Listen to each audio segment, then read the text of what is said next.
Hey guys, it's Bob Ferngren back with another 8-minute call. We've been talking about selling and sales and the wealth you can create by finding something others need and helping them get that. That's what sales is, right? Finding something others need and helping them get that. Now, we know there's a lot that goes into that, such as your attitude, your care and concern, your belief, picking up some sticks. Rather dry and windy and cold in Florida.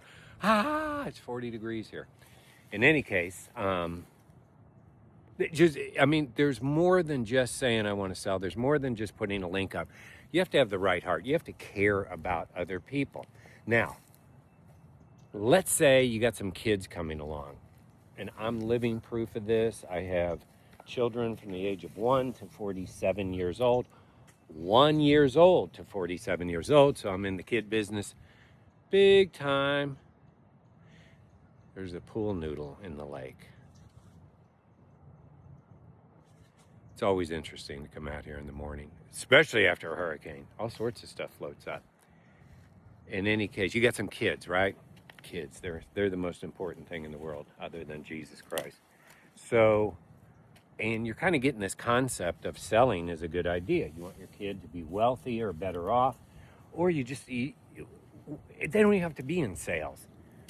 But knowing sales and understanding sales, oh my gosh, your kids are going to be better doctors, better lawyers, better mechanics, better landscape people, better architects, whatever the kid is going into, if they understand sales. Now, what's the best way to understand sales? Get your kids into the hospitality business, particularly in the tipped hospitality business. In other words, they have to be good to earn income. To earn great income in a tipped position, you have to be great. So now I know a lot of kids have bad attitudes, they haven't been raised right. I know all that stuff. I'm not talking about that. You have a kid who has got a little bit of get up and go, wants to be successful, have a successful life. You're encouraging them, and maybe you have a big picture vision. I certainly wouldn't protect them. I certainly wouldn't give them everything they want. What I would do is make sure they got into the hospitality field, and that could be a caddy. That's a tipped position in golf. That could be as a server, a waitress, waiter. That's a tipped position. And thank you, Trump. You got rid of taxes on tips, on the cash tips. That could be a concierge. They get tipped. That could be a valet, a car valet. They get tipped. And other than this kind of force thing that shows up on everybody's checks now, or expecting to get a tip just because you placed an order, that stuff is bogus. It's a way of owners and management getting around paying their employees. But I'm talking about a legitimate hospitality business.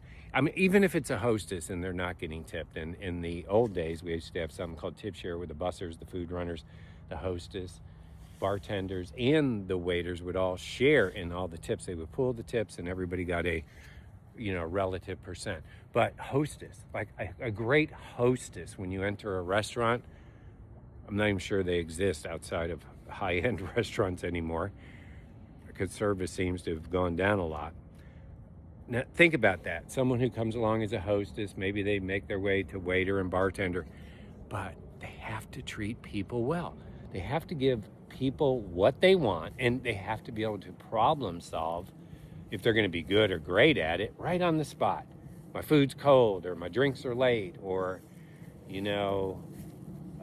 you told me it was going to be a 10-minute wait and it was a 15-minute wait. You know all the stuff people can jump you about. Now, think about as they go through that, okay? Especially if they're doing that in high school and college, and now they want to go into regular sales. They understand people. They got more of an education in the hospitality field than they're ever going to get in some crap college. I mean, outside of the STEM fields, science and doctors and technical things and all that stuff.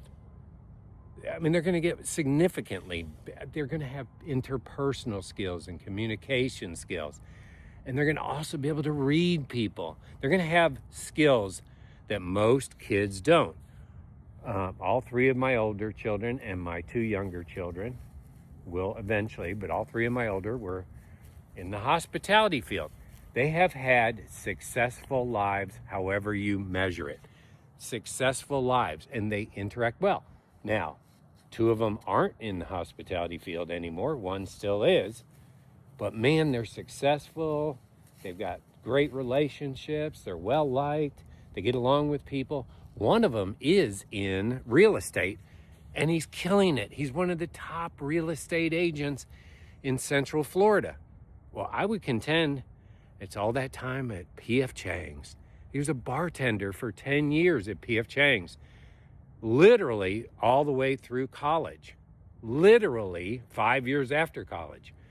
And then he pursued the real estate business and is now one of the top. I would encourage you to reach out to James Ferngren of Cregan Real Estate if you're looking to move to Central Florida, and a lot of people now. Again, here comes the next surge, especially from New York. It's a great place to live. I mean, here it is in middle of November. Look at this day. I'm selling you on a lot of different stuff, aren't I, today? But here's my point.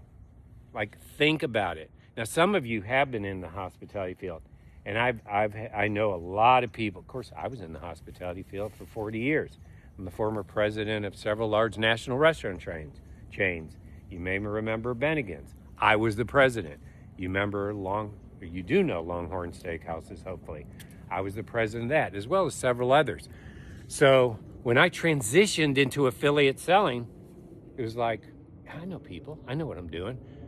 And boom, have had great success in that industry. So like a lot of you maybe that listen to me are in your 40s, 50s, and 60s and say, well, I don't want to go back and wait tables. I'm not telling you to, but you have children. And those children can benefit from being in the hospitality field. And that benefit could lead them into being, in the sales fields where you can make tons and tons and tons of money if you're like applying yourself and you really care about people in sales. But it could also help them be successful in any other endeavor, including for those who want to be stay-at-home parents. Like, you got to sell those little rascals, and you got to be able to handle them if you're going to raise children and be a stay-at-home parent. But listen, have a blessed day. I'm hoping this helps. I'm going to stay on sales for a while because I really want people to get wealthy. And what I really want people to do when they get wealthy is help other people get wealthy. Wealthy isn't about money. Wealthy is about your life, your freedoms, no alarm clocks, no living your life in traffic, any of that stuff. And if you're interested in what I do, you can reach out via DM. I'll be happy to share that with you. We are building another epic business right now in some cutting edge technology. And it's simple, and people are here. I'll give you one example. The company I'm a part of, Help Found, is now going in its 12th month, and we've done 100 million in sales in our first 11 months. No one's ever done that in our field. You want to know more? Reach out. God bless.